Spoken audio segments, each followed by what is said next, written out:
It's showtime, friends. It's showtime. We are live. To talk We're about friends. things that I haven't finished. Well, I have thoughts and feelings and ponderances on this I one. have thoughts and feelings about the first half I've read. And I've got thoughts and feelings about the bit that you've just told me about, which is just after the part that I've read. Right, okay, let's get cracking. So I was really worried about this at first because I tried to read this last year. Hello.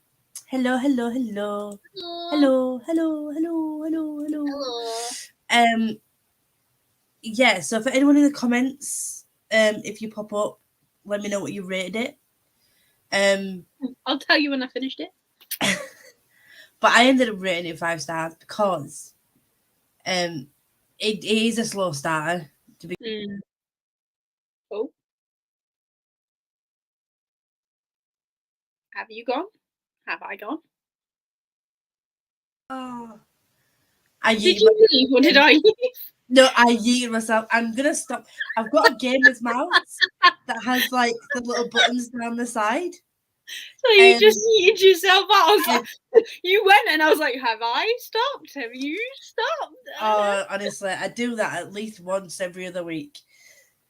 I need to find out how to disable those side keys on side little buttons on my mouse.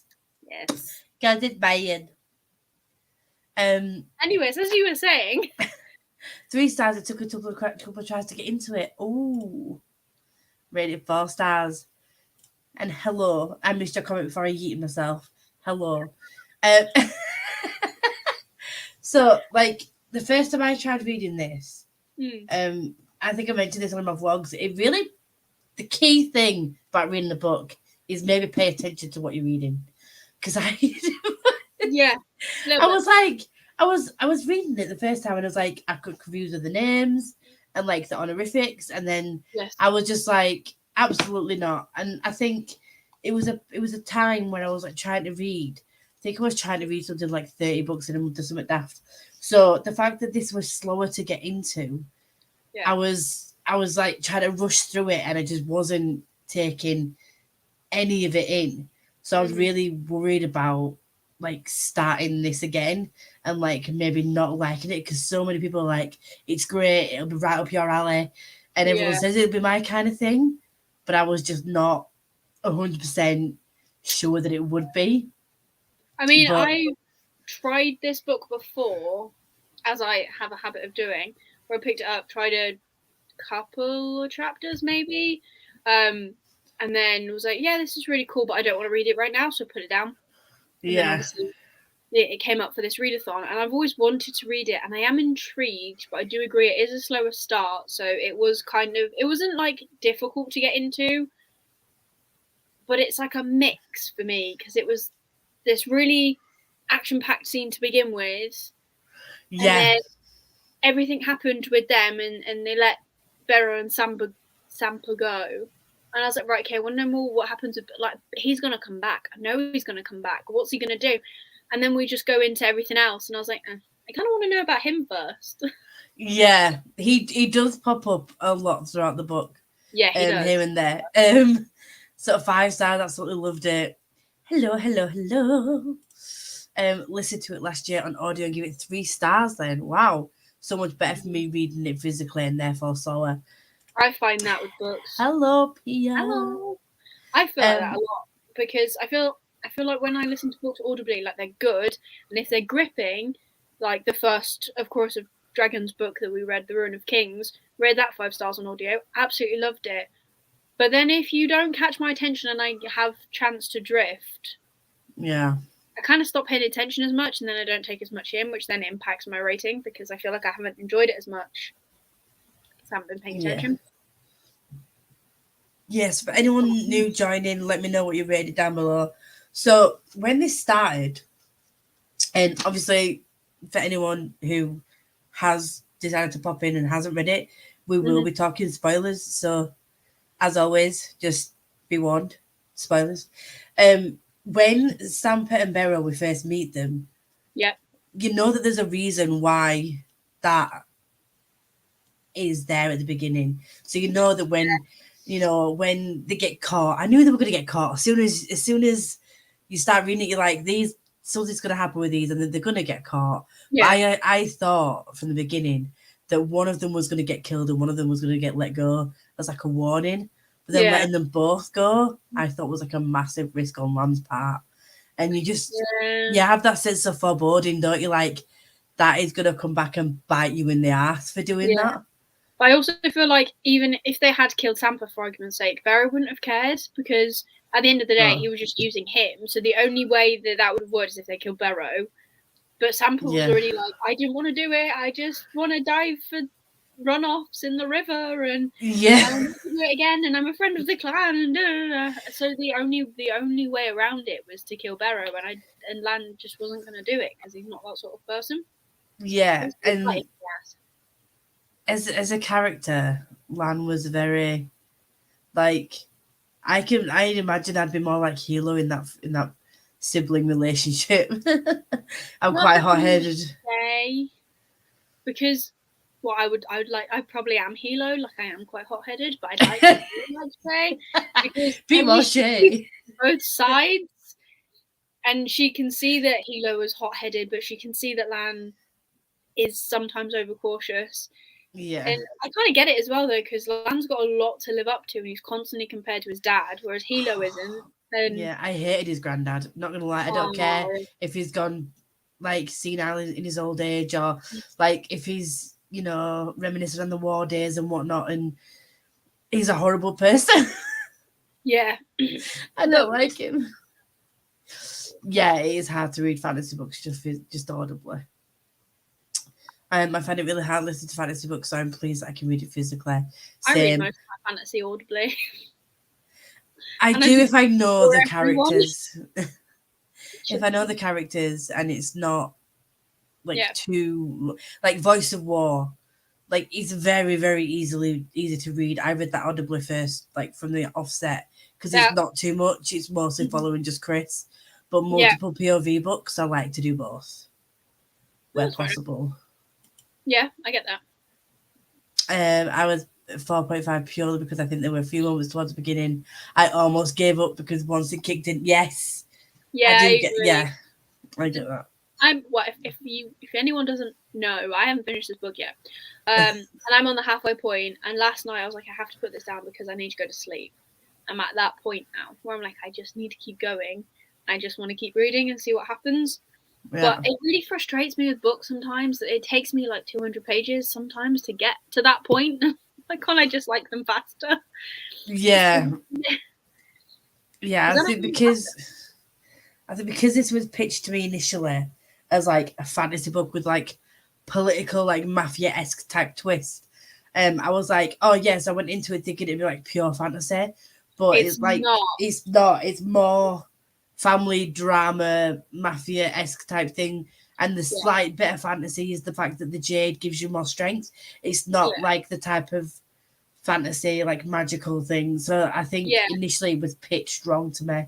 So I went into it expecting one thing. But and not getting it.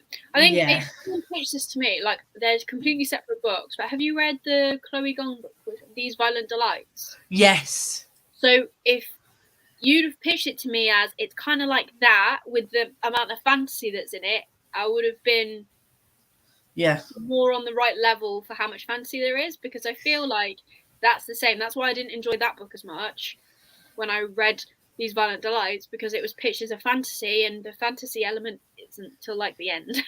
Yeah.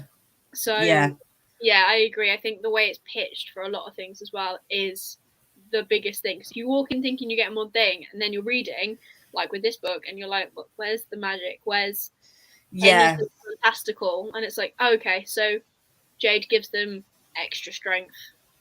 Cool. Yeah.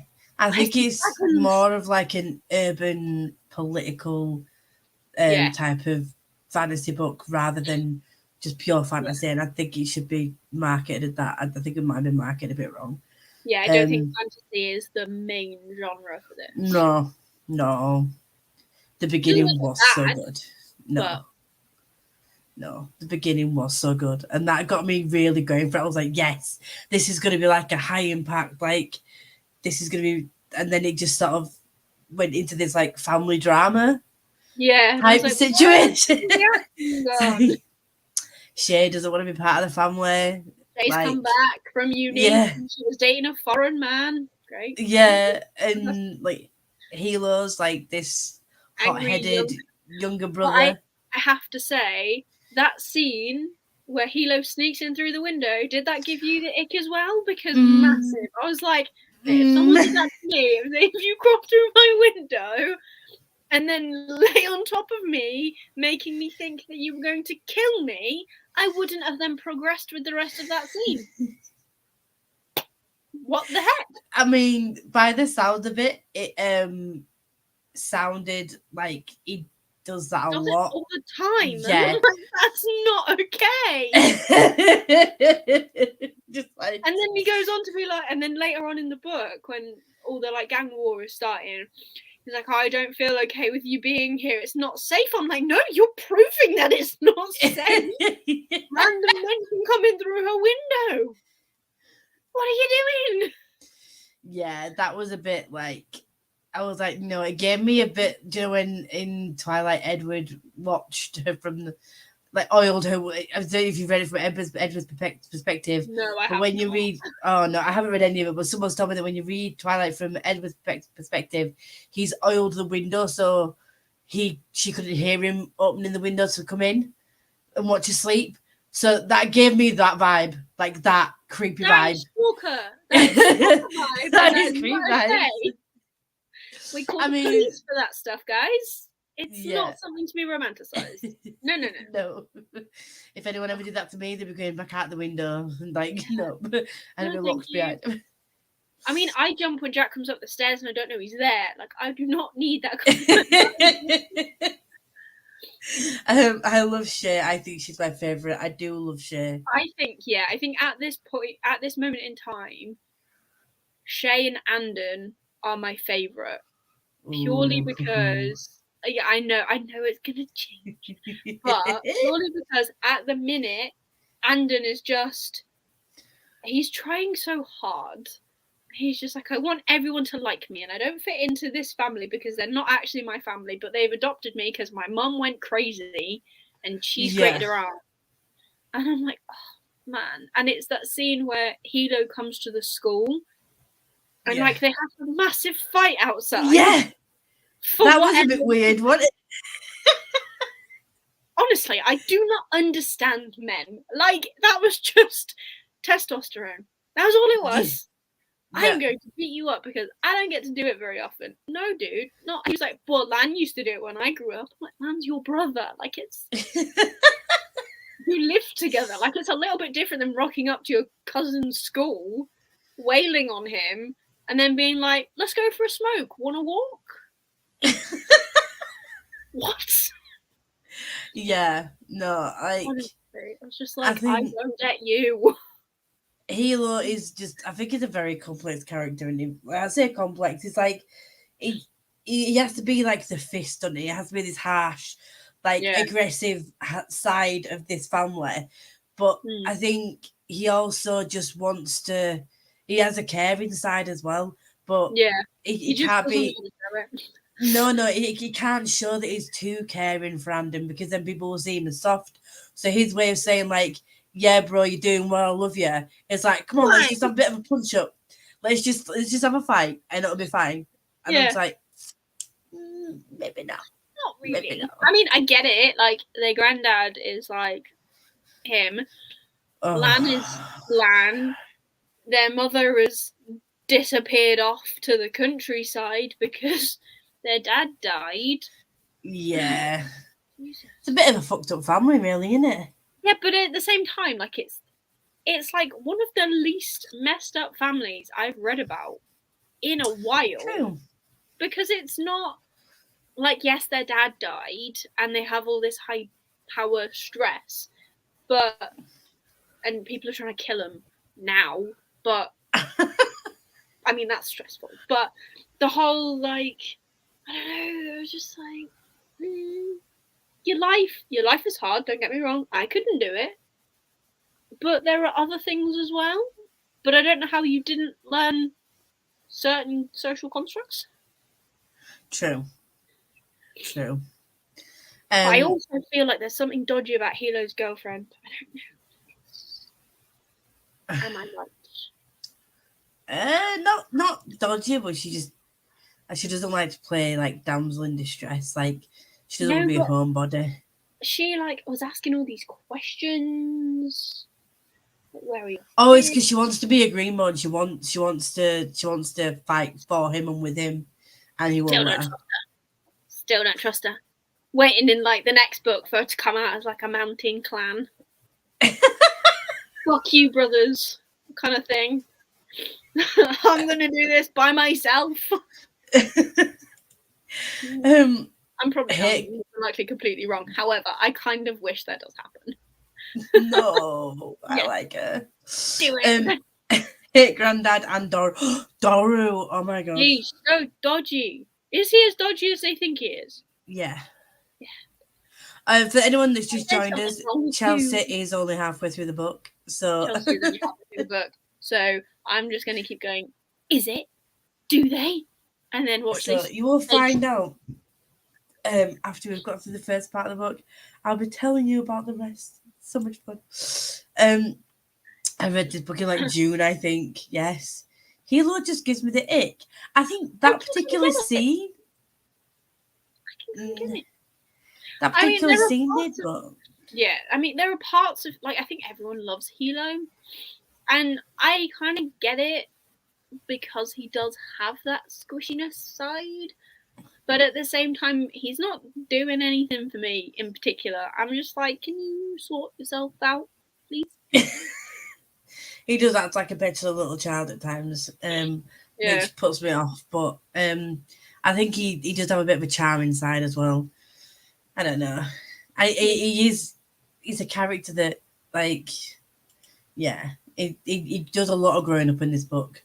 Him and Anden change a lot in this book. The grandfather. But he was preparing him, as we found out later, yes. Who? So, Anden? Hilo? We're on about Anden. Yeah.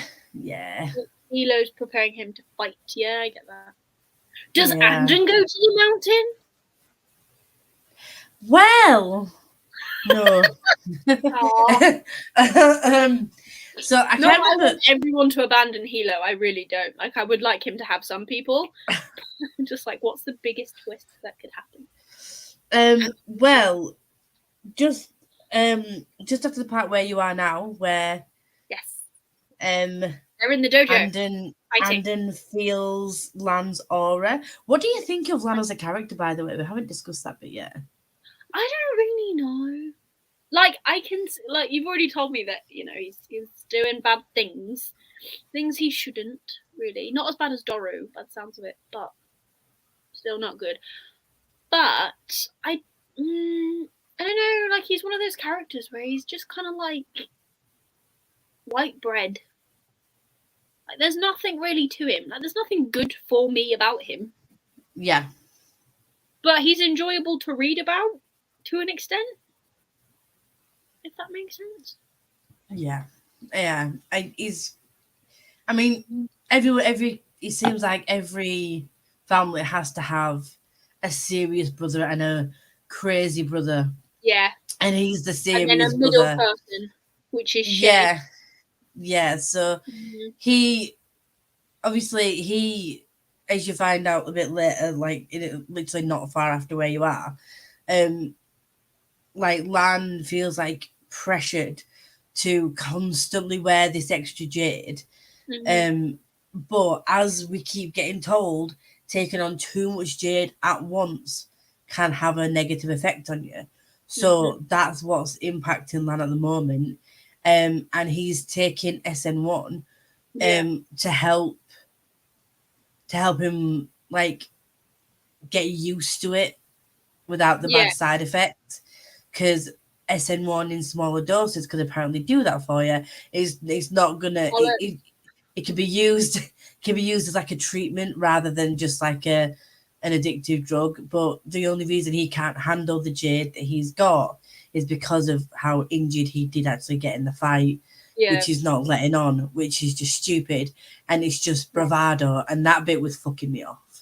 I'm just like, just admit that you're injured, nobody will think less of you, maybe like wait for yourself to heal, but then if you had done that, then the next bit wouldn't have happened. So, Barrow, I can't remember at what point this comes in.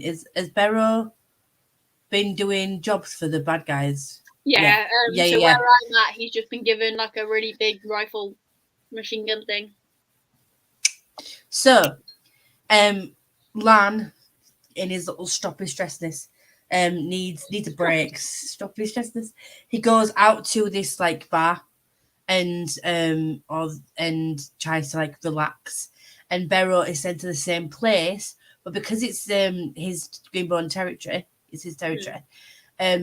He was basically told to just scare them and like, shoot the place a bit, scare them, whatever, so that it would then make their family react. But because he's a pig-headed idiot, he sees Lan coming out of there drunk, so follows him and tries to go for it. So him and this other lad, I can't remember his last name, that he's got to drag along with him. Yeah, they follow him and they shoot at him, but he deflects it, like he doesn't actually get shot by him.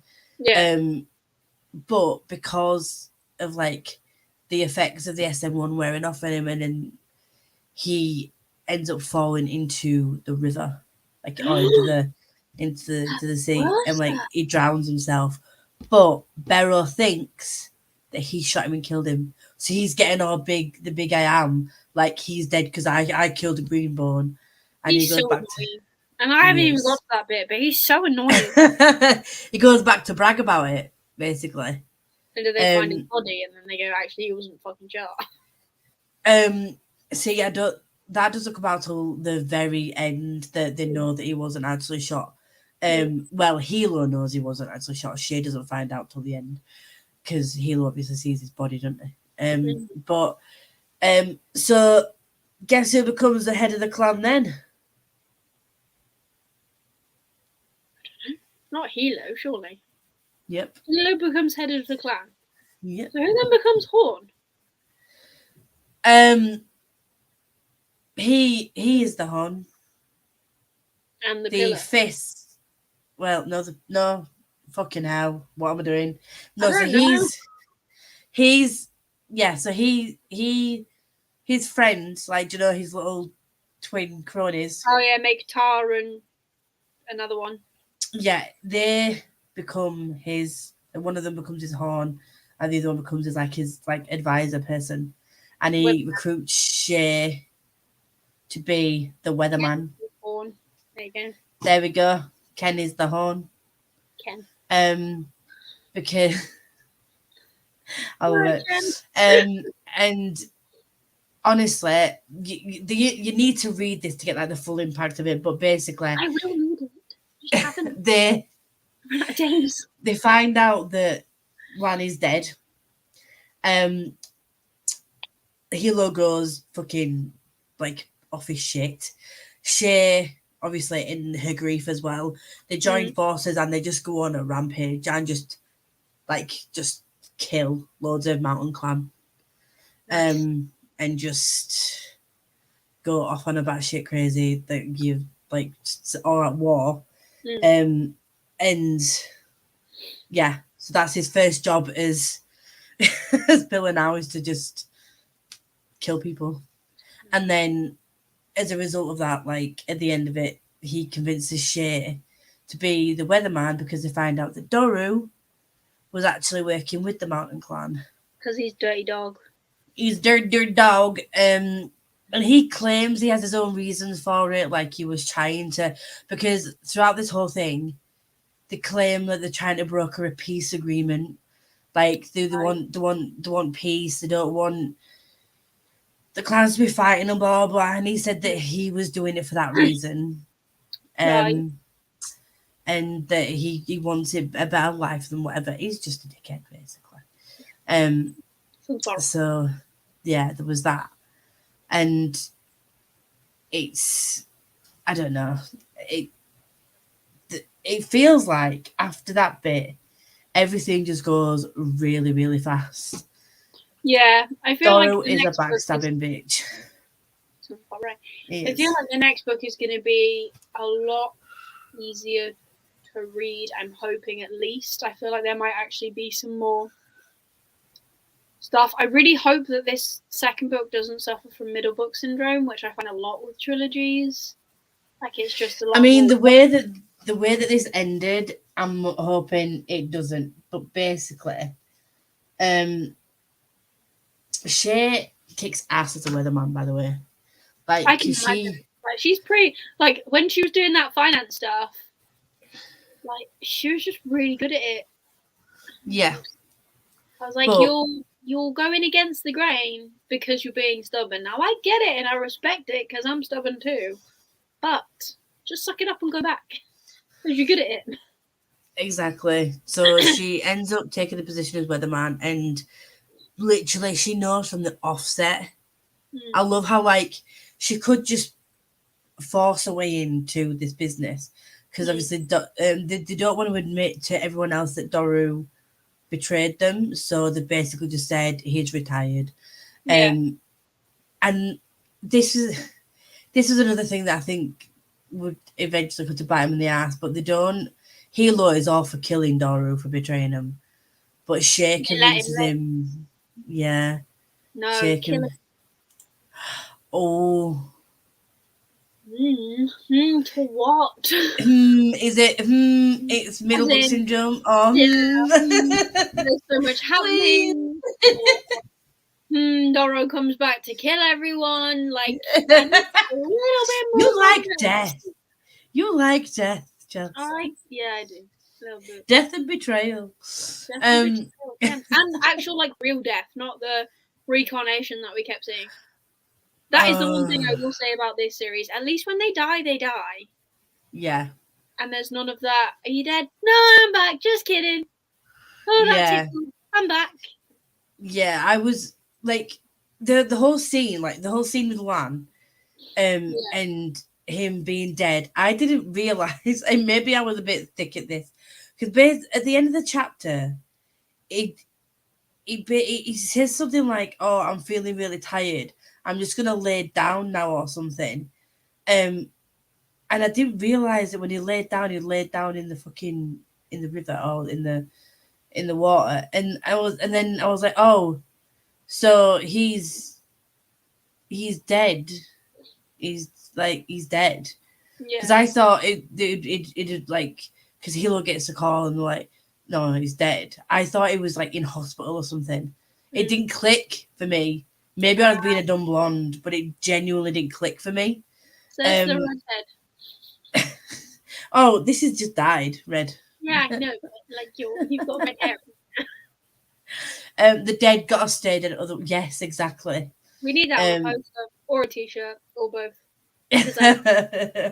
Yes. Stay dead. I mean, I understand every now and again, like a resurrection spell or something like that, being saved from the brink of death. Like, I like stuff like that, especially at the end of a book. Like, have you read Illuminate? No. The end of that book, I won't say the exact, but it's similar to that, basically, in the sense of you're led down one path and it's actually another path. Yeah. And I like stuff like that because you can actually say, oh, well, this is why this didn't happen, and there's logic, not just, oh, because we felt like not dying. Yeah. Like, if you can like save someone at the last minute or something, then that makes more sense. Yeah, so when Lan was like dead, I was like, oh fuck, because I expected this to go a whole different way. In my head, the formula for this was Lan was gonna make a mistake. Yes. Because of obviously the SN1, that there was going to be an attempt on his life as there was on Hilo's, and like they were going to find out that Lan was on this shit, and then it was just going to cause a big like break between him and Hilo or whatever. I thought I was going to go down that route. I didn't expect him to die. Yeah. So when he did that, I was like, oh shit. And it actually, like, I was like, oh, but because you don't get a lot of time to get to know him as a character all that much, it didn't make me cry, but it was just kind of like, oh shit, he's dead. Shit. Like, that's a lot. Yeah. But then Hilo comes into his own then. And like, he's still... The good thing about the way that Fonda Lee writes is that she doesn't give him this total personality transformation straight away. Good. That would never happen. Yeah, exactly. So he's still...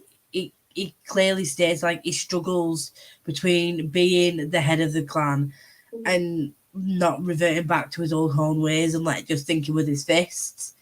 Right. And it's Shay that has to be like, you know, you need to let Ken deal with that. You need to let, you know, your fists and your fingers deal with all that on the ground stuff, and you need to deal with, like, the political side of things and that, because if you don't, that's where you're going to lose all your favour with the rest of the politicians. Because basically, Lana was a great politician. Yeah, which is why Hilo isn't. And Halo now has to learn to be a good politician. Yeah. And I just love the fact that it openly talks about, like, how he knows what he has to do, but he still tries to do, like, his old ways. Like, he doesn't completely change straight away. Yeah. But no one's going to change straight away, no matter what happens to them. Like, it's not realistic. And as much as this is like a fantasy book, yeah, people need to be realistic. Again, this is why I don't like the whole reincarnation thing, because it's not... There's an element of fantasy that I will allow, obviously, but then when it gets silly, it's not believable anymore. You can't believe that it's in my reading and my opinion, I can't believe that a world would carry on going if everyone just keeps coming back. Yeah, 100%. Reincarnation is different. Yeah. And poor Andon, I felt so sorry for Andon in this second half, because he knew that Lan was on SN1, and he was at a meal with Shay, and he was so close to telling her, but then didn't. And then afterwards, he found out that Lana died, and he was just like, he then went and told Hilo, and Hilo went fucking berserk on him and was like, "Don't talk about that. Like, don't tell anybody that." Like, Hilo went batshit crazy on him. It's not Andon's fault. Like, Andon wasn't the one that started taking it. Like, I also feel for Andon as well, because, like, it shows in all of the training scenes of him at school how terrified he is to be like his mum and to get the itches, and he's like, "Oh, crazy runs in my family," and he's got all this pressure, and obviously he feels like he gets really affected by Jade when he puts it on and when he takes it off still. He's just so conscious about it, but even he doesn't, well, obviously the part I've read too, he doesn't seem to even contemplate any other help. He's just going to keep working at it rather than going to SM1. So with the SM1 thing, because obviously all that goes down, like, they don't kill Doru instead, because they slowly started taking the Jade off of their granddad. Yeah. Because obviously he was starting to lose his wits, and they didn't want him being able to wield Jade whilst he was losing his mind a bit. So they assigned Doru to look after him and, like, be his companion, because he was his weatherman, wasn't he?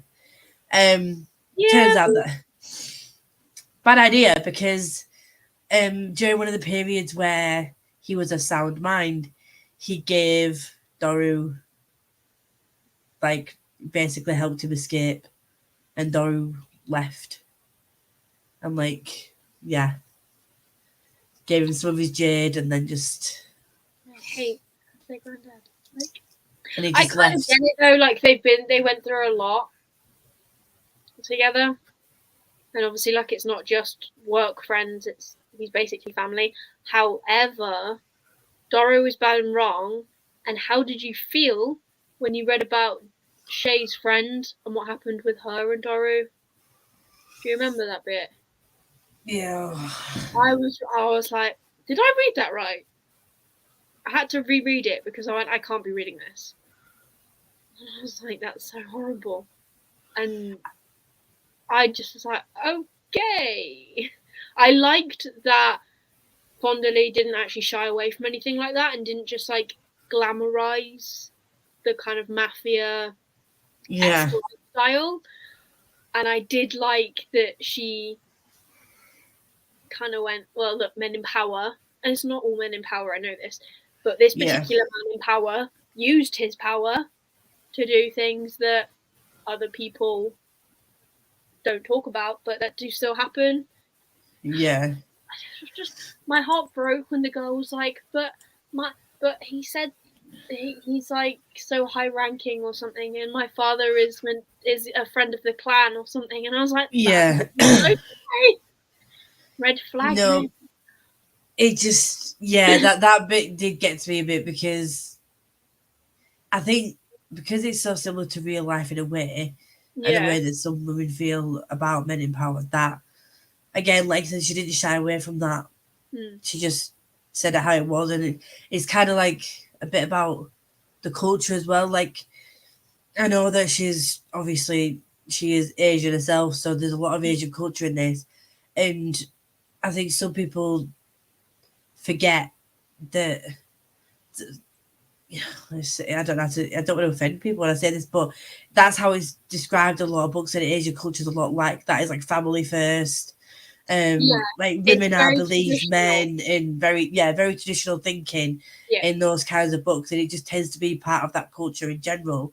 And like I said, it's not glamorized; it's said as like the facts, like this is how this culture works. Jade was like, "No, this is bad and wrong."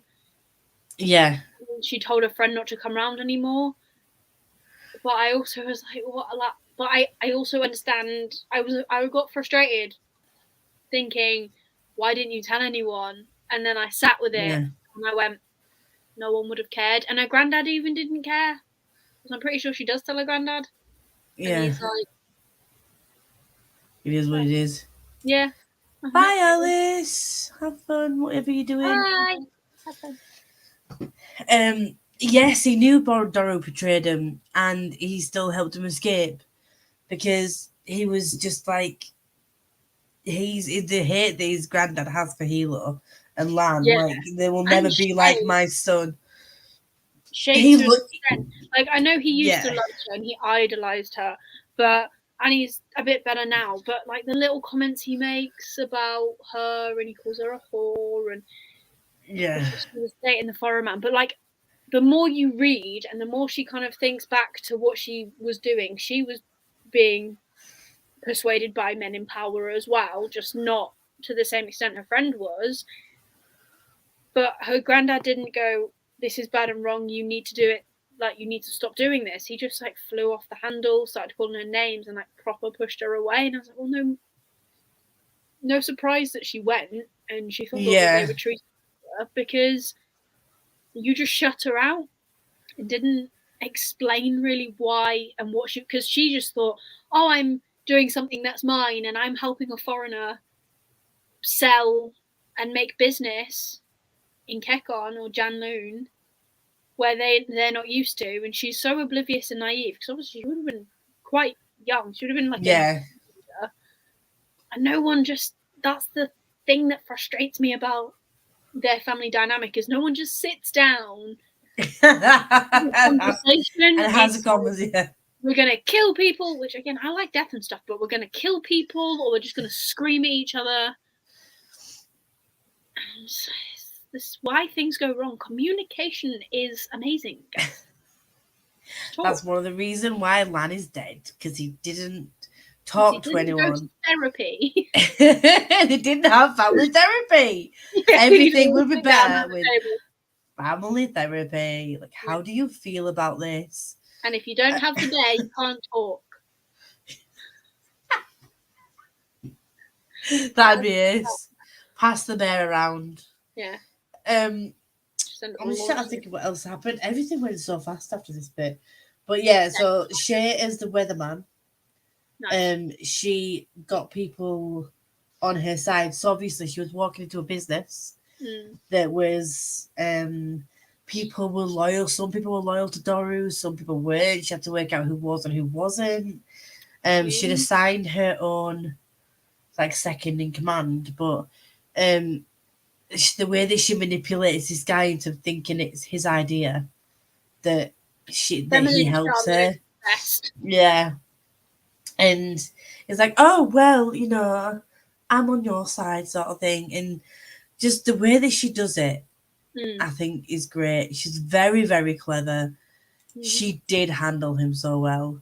She could have just been like, I am the boss, you have to listen to me now. But she knew that with this particular person, this wouldn't get the respect that she deserved. So she framed it as if she was going to be like asking him for his assistance without asking for his assistance. Like, you know, do you think this person would be good in this role? Do you think this person would be good in this role? You know, you've been quite loyal to the clan. What do you think? And like, she's just to say that she didn't want this position and she didn't want to be back in with all the green bones. She fits in so well. I think that's also kind of part of why she didn't want to be part of it, because she knew she fit in. She knew it was a life she was good at, but she wanted to make it on her own. And I can respect that, to be fair. But like, sometimes when there's a family business, just stop being so stubborn and go into it if you're good at it. Straight away. But I'm really looking forward to what's going to happen going forward, because another person that she builds a relationship with, which you don't expect, is Hilo's girlfriend. So they. Oh, when? So Hilo invites basically because they get engaged and Lan was like, okay, I give my permission, whatever. Yeah. She then moves into the house with them, and Hilo's basically trying to encourage her to talk to her, to give her, because she's getting a bit restless and she doesn't want to sit around and do nothing. She wants to show her support for the clan, because obviously she's a Stone Eye and her family were disgraced, and her brothers are in the clan out there. They are the hands, or one of them is now the horn. So like she's like, well, I want to do my bit, but obviously Hilo's trying not to get her involved in that way where she's going to get hurt. It's like, I'll give her this bit really did sort of get me a bit, like I'll give her a secretarial position or an admin position, something in the office, like so she can feel part of the clan but not like put herself in danger. When it was such a surprise, like she genuinely, see, this is why I was a bit suspicious of her at first, and when I can talk about it now, she was very much like wanted to be involved in the business, but she wants to be involved. She wants to be involved because she loves Hilo so much. She wants to be a part of the clan. She doesn't want to be this Stone Eye that's been, you know, exiled from the clan, or like that's been disgraced. Like she doesn't want to be known by her family that were disgraced. She just and she knows that she's immune to Jade, so she can't wear Jade the way the Green Bones can, but she wants to be able to help. So her way of helping would be to get involved in other ways, and her and Shay start to build this tentative thing at first, and it's a bit awkward. But then Shay realizes there's more to when than meets the eye. That she's not just this meek and mild girl that, you know, and that they actually do have things they can talk about. But then when comes to her and says, "Look, I'm a Stone Eye, you know, I can take Jade over to, because I'm immune to Jade, I can hold it. I can, like, I can move Jade for you." We just don't tell Hilo. Like, so Hilo thinks she's got this office job when actually she's going out on these dangerous missions to like take Jade. Yeah, she's so sweet on the outside. Everything is perfect in her surroundings, but she has a hidden side. Yeah, she does. I feel like that's going to blow up in everyone's faces if it hasn't already when Hilo finds out that his fiance is, you know, in danger, pretty much. Yeah. So, I can't remember the name of the place where she went to study.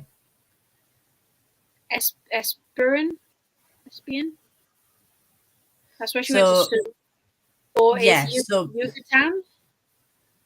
So basically, she's Wen is taking Jade over to the Aspinians as being like, here, we can supply you with Jade. We know that since war has broken out between... Yeah. Thank you, Aslak. Now that war has broken out between the clans and, you know, everything has gone to shit over that side, your supply of Jade is dwindling and, you know, you're a bit stuck and you don't know what's going to happen. But we can supply you with Jade if you like sort of side with us kind of thing. So she puts herself at risk because obviously ferrying Jade is not legal. You're not supposed to. But that's what she started doing for Shay behind Healer's back. Nice. And that I was at one point I was like, yes, go in. Fucking independent woman. And then I'm like, shit. She gonna die. Yeah. The way that this is going, I keep thinking of Spearman. Yeah. That's gonna stick in my head now. I think like the way that this is going, because of what happened with Lan, like nobody's safe. She's not afraid to kill a character off, whether they're a main character or a side character.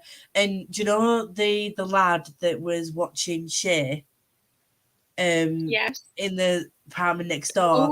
And she was like always cute and blah blah blah. When the mountain started fighting back against Hilo, they killed Calm. Because little bits of Jade. Yeah, so they killed Calm, like they were killing off all of Hilo's like fingers and hands. And I find it strange, those like names. You're a finger, and then you become a hand, and then you become a fist. And then you've got a horn. Then you become a horn. I don't know where that spews from. And then the pillar, and then the weatherman. Like, I really want to know where these names came from. Yeah. Because that was part of it makes sense. Like, there's a logic, you know, finger, hand, fist. Like, it makes sense. Yeah. But then pillar I get, because like pillar of the community and like it holds everything up. But weatherman? Like, how did all of that come together? I don't think it ever explains it. How are these names thought of? Yeah. But one thing that got me about Count is that I know this isn't a romance book, but in the back of my mind, I'm always like, obviously, you love love. I love love, and I love the books. I didn't want it to be like the main plot. I just thought like because she kept saying how attractive he was, and then like, yeah, and it was just, and I was just like, oh, maybe like later down the line he could come in and maybe be a more integral part of the clan, and then she can see that he's not just one of Hilo's little henchmen and it has a backbone, and maybe there might be some little side thing that goes on, but nah, next thing you know, Count's dead. I'm like, oh, fuck. And it was like, oh, I looked at him and he was so much more attractive. Yeah. He's not just a lackey. Yeah, the dad was a torch, there's a horn, there's a pillar, but there's he a weatherman. Didn't light up, so I don't get that either. Like, you have the Human Torch in Fantastic Four, and that is, he is made of fire. Well, not made of fire, but he lights up. Light it up. And then there's that, yeah, light it up. Yeah, Bryce and Danica. Neither of them light up either, but you know, the idea is there, I think. Yeah, I mean, these things prove to me how literal I am. I think there is a glossary. I don't know if I don't think she ever explains. Actually, in the back of this book, I don't know if it's in the back of yours, there's like greyed out pages where there's like a question and answer session that they've had with her. Maybe it explains it in there. I haven't read that bit. Then you haven't finished the book, have you? There's more pages. It's not part of the story. No, I haven't got that in this. I'll read the interview questions, and I'll find out if she let answers me them. know if she explains them. Yeah. The one scene that I'm gonna have to message her on Twitter otherwise. Like, excuse me. Can you explain these and how you came up with these? I know you're really busy with your fantastic series that you've written, and you're now like an established author. But can you just explain? Just DM me if it's longer than 140 characters. Just explain. Oh, Weatherman. But one of the scenes, a lot of the scenes got to me. Like, there's a lot of like fighting in the last part of this book, a lot of death and blood, but there was obviously because right, let me get this right. So Hilo thinks it was the mountain that started the war by killing Lan. The mountain, stupid Barrow. Yeah, the mountain don't realise that Barrow acted on behalf of them, apparently, has gone and done this, like attacked Lan and essentially got him killed. But so they think that obviously it's just Hilo being Hilo. And started one of them. So they fight back and try to take back some land. So basically, they start coming back and killing all of Hilo's men, which is when Count dies, other people die. There's a situation where one of his hands has his arm like cut off. Oh, nice. Like, and there's a healer there that's trying to stop the bleeding, and this guy was honestly, the scene was horrible. He's basically telling Hilo to kill him because he can't be a hand without his arm. Like, his arms. No, his arms are being cut off, and it was like, no, seriously, there's like things that we could do. I'd rather you be, your family would rather you be alive, like your wife and your child would rather you be alive. It's all about honor. Yeah, exactly. And he was like, I can't fight for you when I'm like this, and it was like it was humiliating. And he was like, I promise you, like, I will help you get started, and if after we've done what we need to do, and we try and fix you, we can't. If there's at any point we can't do this, I will be the one to end it for you. Like, I promise you that you will die with honor. If and that scene was just because I vision things in my head when I read, but just seeing him like laying on the sofa with his arms cut off and that whole conversation, and then Hilo going from being this hot-headed, like, he was very diplomatic in that moment. It wasn't Hilo all about rage and fighting and like revenge and stuff. And obviously that would have been in the back of his mind, but his diplomatic side came out and he decided, like, think about your family. Yeah. Like, you don't want to be doing this. You don't want me to kill you. You don't want to die. Yes, it would be an honourable death because you fought for the clan and that's what you as a greenbone, you're supposed to do. You fight for the clan, but just let me try and help you first. Like, see what healers and stuff you can do. And give it a year. Like, and if after that, like, you still feel the same, then I will do it myself. Yeah. And, like, the Horn, Ken, was ready to just, like, actually, like, kill him. Yeah, they're just as bloody bloodthirsty, to be honest. But it was because that's what they're doing it, like, it's an honourable death. So the Horn's immediate reaction was just like, oh yeah, okay, honourable death, we'll just end your life for you. And Hilo was like, no, you're my head guy on the streets now. You need to think slightly more diplomatically, like, we're all. It's like, we've already lost loads of fingers and hands. We don't need to be losing anymore. Yeah. So, like, save them where we can, sort of thing. Yeah. And that whole thing was just, that made me like Hilo a lot more, to be honest. Because, like I said, he does a lot of growing. But then he went down in my estimations near the end, and I'll tell you for why in a minute. I'll tell you for why. I tell you for why. So it comes to a point where, the place that they like to eat, what's it called? The Lucky something? Twice Lucky. Okay.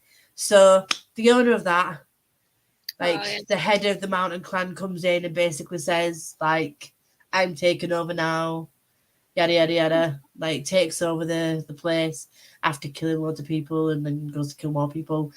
And then basically baits Hilo into like coming out of the woodwork basically, and says like, if you don't come out and like face me, and like, then I will literally, because they realize by this point the mountain, although they could drag out the fight, and they could win some of the little battles. Eventually, the mountain was stronger and they would win.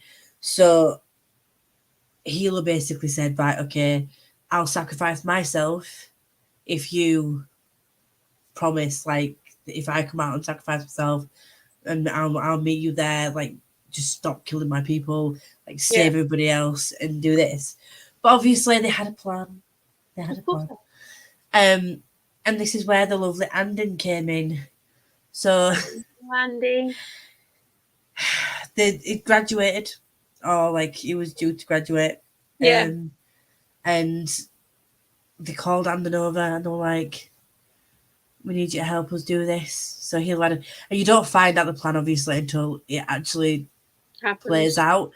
All we know is that Ken, as his second in command, was not happy that Andon was doing this instead of him, because he was supposed to be the right hand man. That's all we know, is that like they weren't happy about it. And then Shay was like, are you sure you want to do this? The letters of the marriage. All right, okay, sorry, I missed that bit. So Hilo and Wayne got married, obviously, because so Hilo and Wayne got married because he would basically sacrifice himself and he wanted everything to go to her, so she wasn't left out in the cold. And they had like a really nice, cute little situation. And then she was like, as far as she was concerned, they weren't sure that the plan was going to get pulled off. And she was like, okay, this is exactly what I didn't want, is for you to go off to your death, but I'm marrying you for you to go off and die. So he went and met the mountain clan guy, and he was like, if I'm going to die, I die at your hand, not your cronies. If they say I have it, so I'm going to die at your hand. So this guy just goes in on him, and like, it's honestly, he didn't come in with he had all his jade on a piece of string. Interesting. Okay. And it was like in his pocket. And at this point, we think Hilo's like done for. And then Andon takes a cue from him, picks up all the jade, all of Hilo's jade, and like turns and like kills. That doesn't sound like a good idea. The guy from the mountain clan. And obviously he's highly sensitive to jade, isn't he, this poor kid? Yeah. And he's just taken all of Hilo's jade. Yeah. Like at once. So it was like filled with overwhelming strength, and just like, does not sound like a good idea. No. So he ends up in hospital. And this is like near the end of the book. And he obviously starts feeling the withdrawals. He felt the strength as it came to him. This bit was like the most heartbreaking bit for me. I mean, it was horrible, the whole wedding thing where there was like, yes, they're in love and they were getting married, and but this bit was like the heartbreaking thing for me, because Andon, all he ever wanted to do was just be part of the family and make them proud. Like, Hilo was near death. Like, Andon like stepped in and like saved the day basically by taking all of Hilo's jade. And it was like, I was so like, I was so close to thinking that Hilo was going to die. But the whole point of Andon being there was, I don't even know what I thought he was supposed to be doing there. Like, see that it happened. I don't know, take his body back to them. That's how they'd framed it anyway, that he was supposed to be there to take Hilo's body back to the family once he died. And then basically Andon collapses. They end up in hospital. Hilo's by his bedside when he wakes up, and he starts having all these thoughts about like how long he'd been out of it for days. Like obviously all that rush of strength, and he's highly sensitive to it. And he started having all these thoughts about needing Jade and stuff, and they said that the only way that they could like counteract the effects that the Jade had on him, sort of like wean him off it to get him to a tolerable level so that he could go back to Justice 4 and like work his way up, was to give him the SN1. So he obviously, we all know how he feels about the SN1, and he was like, I don't want to do it. Yeah. And he's like, but he was like, he saved you, like, it'll be fine. And Hilo was trying to convince him it'd be fine. And you could tell that Amden was just, he should have felt happy that he saved Hilo's life, but he just wasn't. He just wasn't. And all he kept thinking was like, he's going to tell like his mum, he's going to get the itches, he's going to go crazy. Like the SN1, he's going to become dependent on it. And it was just going over and over and over in his head. And after all, obviously they spend years training for this to become a green bone, don't they? Yeah. So like to graduate. So at the graduation ceremony, everyone in his class gets given their Jade officially in the little things, and then when it comes to his chance to get his 4 pieces, which is obviously the maximum that he's allowed to have, as a graduate, like he refuses it and says that he doesn't want to become a green, but he doesn't want the Jade now, obviously because he knows the effect that it had on him, and like, and that was like that whole scene. I think it's because I was audibly reading it and physically, and like you could hear like the pause and the break in his voice when you're listening to it, and like he doesn't want to say no because he knows that it will break Hilo's heart. Him saying no, but he can't do it to himself because he's scared of how that's gonna make him. He's gonna turn him into his mum. He's gonna become over dependent on it, and he's scared he's gonna go crazy because he's that sensitive to it. And then Hilo just fucking flips on him and like disowns him. Nice. Well, he's gonna come back in the sequel then. Yeah. So that's how that bit ends, is that like obviously Shay helps him and basically shows him that she's not disowned him, and that thinking Hilo is a hothead and stuff like that though. I think but I think like if Hilo reacted any other way, it wouldn't have been Hilo, or like the character would have been sold. Yeah, but when you read it, I was as well. Like you see, even though it's over such a short space of time and a short part of the book, you see how Hilo has gone from literally going off the cuff and angry at the last, like everything. He gets angry like straight away, to being very diplomatic, to like helping that guy through, like not killing himself because he lost both his arms. You think, right, okay, he's becoming more adult. Yeah, he still worries about the fact that like he used to be the Horn and that's part of him, and he sometimes he wants to get back to like being on the streets and like being the head of the streets sort of thing, but he knows the path that he has to go on. So in my mind I was like, he wouldn't be a total like 180, but the way that he reacted, especially with him and Andon being so close and him being the one that and was like really very much like Andon, you're part of the family sort of thing. I wanted to make him feel part of the family. For him to just totally switch and say like, nah, to do like nothing to do with you. That whole thing, that shocked me, because he'd gone through all this growth, like, and then he was just like, nah, old Hilo's back, get out my face, and like just stamped his foot and was like, oh, you've embarrassed me, and like basically just he couldn't see it. He couldn't see it. People suck. Yeah, he couldn't see it from Andon's perspective, whereas a reader, I think as a reader you can. That's the Yeah. point.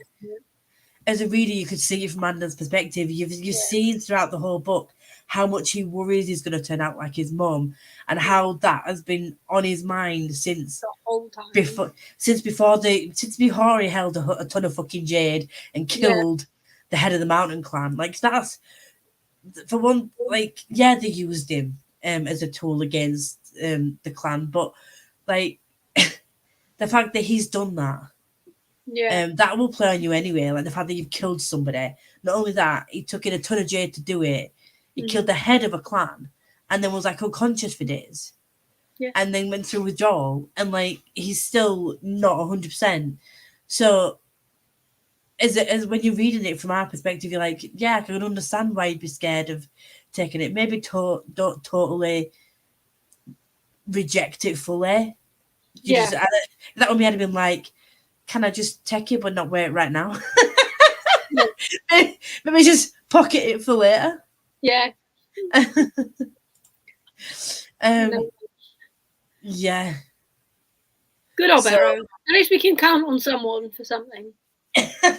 Never change. Same old, same old. So yeah, we find out that like Shay's been helping Andon, and I think I've got a feeling that Shay's gonna be like the go-between, and obviously because he's totally disowned him now, Andon's gonna have nothing. So I think Shay's gonna be the one that sort of like helps him to stop him from going off on the like onto the dark side, if that makes sense. Onto the dark side, we have cookies. But I don't know. I'm scared about him and Hilo's relationship being totally gone forever. And I think because the mountain tried to tempt him before, they're gonna go for him again. They're gonna go for him, and I think that because he thinks Hilo's totally disowned him, I think for it. he's gonna switch sides. Yeah. Yeah. I'm also excited to start Jade War. I need to finish Jade City, but I'm excited to start Jade War. See, I'm excited for that reason. And Chloe has warned me that like there's more growth to come for all characters involved. So growth could be many different things. To grow. But I've got a feeling there'll be more heartbreak to come. Oh, 1,000%. Like, it's not going to be an adult fantasy series without more death and more heartbreak. Like, but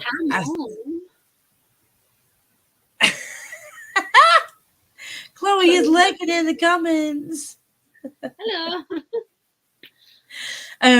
So yeah, it ended with Barrow doing dodgy shit. So basically, when Barrow went back to his little dodgy friends, he basically admitted that, well, he thinks it was him that killed Lamb, but the guy that he was doing the job for was basically like, absolutely fucking not. That's not what you were asked to do. You need to run and hide and like get out of here. So sent him away. Do we find out who this dude is? Oh, what was his name? Okay, so it's not. I can't remember what it was. I thought it was Doru. No. I was like, oh, that'll be extra dodgy shit to add to his pile. No, it wasn't. I can't remember his name now, but yeah. So he sent him away, and obviously he has his son there. He has his son there, don't he? The guy who he does dodgy shit for. Yeah. So yeah, he sends him away and lets him go. I was like, helps him get away. I was like, you need to hide because they will come for you. But then Barrow, being a twat that he is, gets bored and was like, nah, I'm not staying away. I'll come back. So he goes back to find that one of the I think was it Ken that did it? It came back and killed his dad for being a white rat, which is basically just someone who is does work for the mountain clan. Yeah, when they live in their territory. So we're just building upon Barrow's villain story, are we? So he goes back and he finds the guy's son. So it was like, yeah, they killed my dad. So that's how it and I'm looking forward to the rest of the series. Yeah, Chloe got my thoughts as I went along with this book. But I think she said Hilo's one of her favourite characters, which leads me to believe that he's got more of a redemption arc somewhere. Possibly. Although she does like sad boy books. She does like sad books. So maybe he just does sad boy books. He's a sad boy. I don't know. Like I don't know. Predictions. In my mind, I just want everything to just turn out fine and funky and fresh and fabulous, but I know it's not. What book are you reading? Look, I love love, okay? They fucking killed Count. Why would you do this to me? They killed Shane's potential love interest in my brain. For me, that's a plus, but sure. Yes. Ashley, what would I do without you? I read this far too early for the live show. I need to read it close to the live show next time. No, you don't, because you'll end up like me and you won't finish it. Because that's what I tried to do, and look how it backfired. Beryl found a stash of shine, so he has money now. Yes. And I look like good and bad characters equally. I will give you no information on Hilo. Ah! Do you know what? I love Chloe, but they stress me out. I do the same with Becca when I'm reading books that she's read. I'm like, tell me, but don't tell me that this happened. But tell me, with you. Don't tell me. So, what do they do? So what?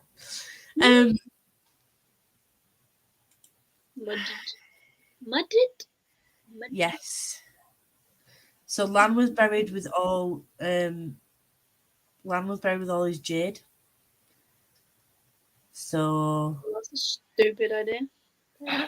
It's because it does state the reason they didn't think that anyone else should have his jade.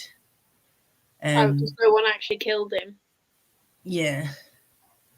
Get it. So they're gonna steal it. Yeah. Beryl just going to whole new depths of disgusting. Beryl's gonna kill himself, I feel. Not like physically, not like actually suicidal.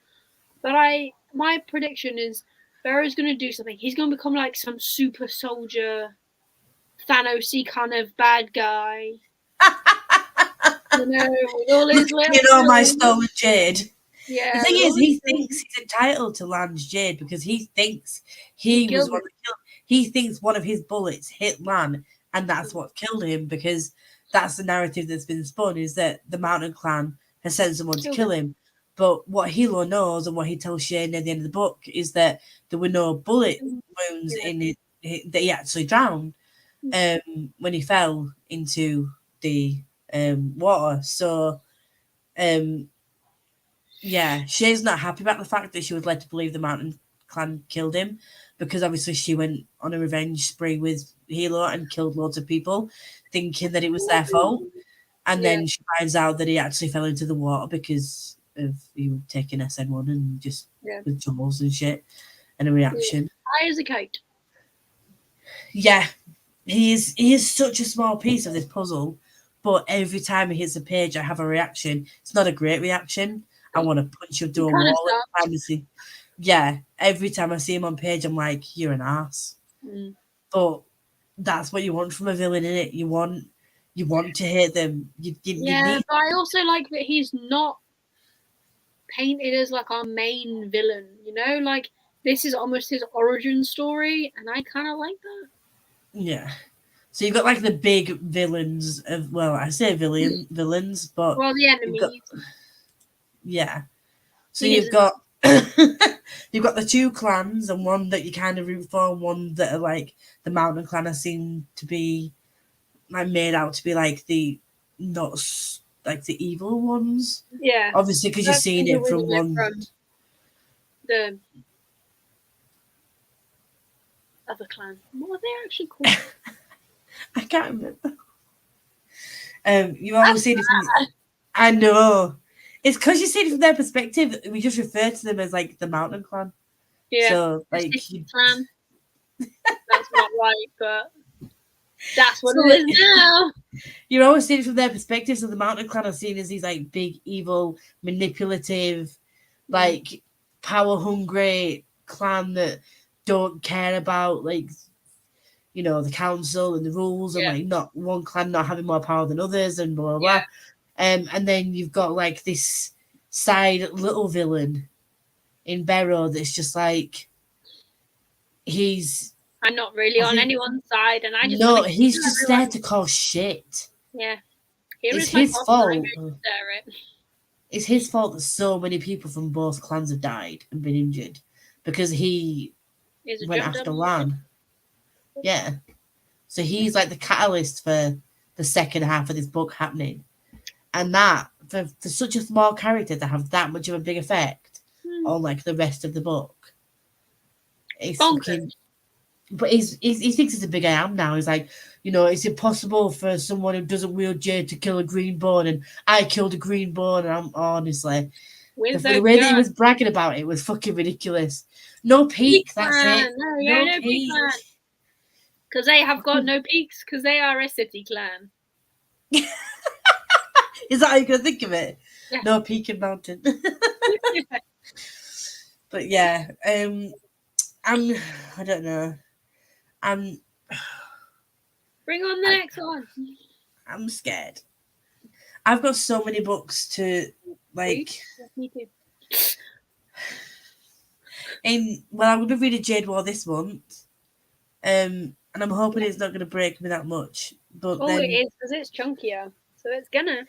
Something's gonna happen. Lots of things are gonna happen. All of the things. So next month we're going to be on Chelsea's channel to talk about the Jade War. The Jade War? Jade War. The War of the Jade. Where I'm guessing there's going to be more death. So if you want more death, come to me. To Chelsea's channel next month. Where we will discuss in more detail whether or not. Oh yeah, I remember you saying that. That's in March for me. We'll be back on your channel, and you can cry. That's fine. I'll just sit here.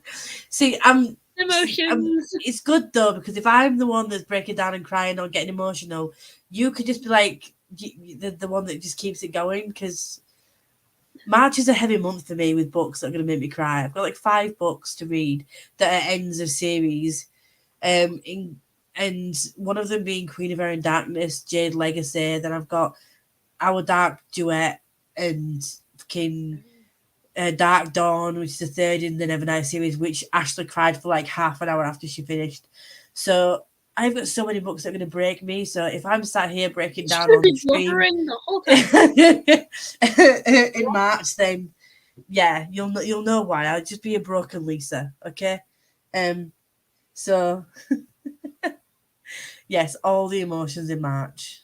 Marvelous Marvelathon March with much misery on my part because I'll be crying so much. But yeah, next week, not next week. Not next week. No, thank you. Next month, we will be on Chelsea's channel. We'll be on my channel. Not next week. Although March is actually like a week and a half away. Oh, don't. I've got like 10 books to read. Yeah, me too. I have read 1 book and it was on I started it last month. I haven't even finished Jade Blinking City. Like, just not coping. February seems to be a bad month for me. Every year, like consistently. Yeah, it's been a bit of a shitter all around, hasn't it, really? Well, we'll be back bigger and better next month. And also, we'll be putting a poll up for the next series to start in April. We'll have a think and we'll probably put a poll up on the Twitter and see which. But we'll see you all soon. Thank you very much for joining. Bye. I nearly left instead of ending the broadcast, so let's just.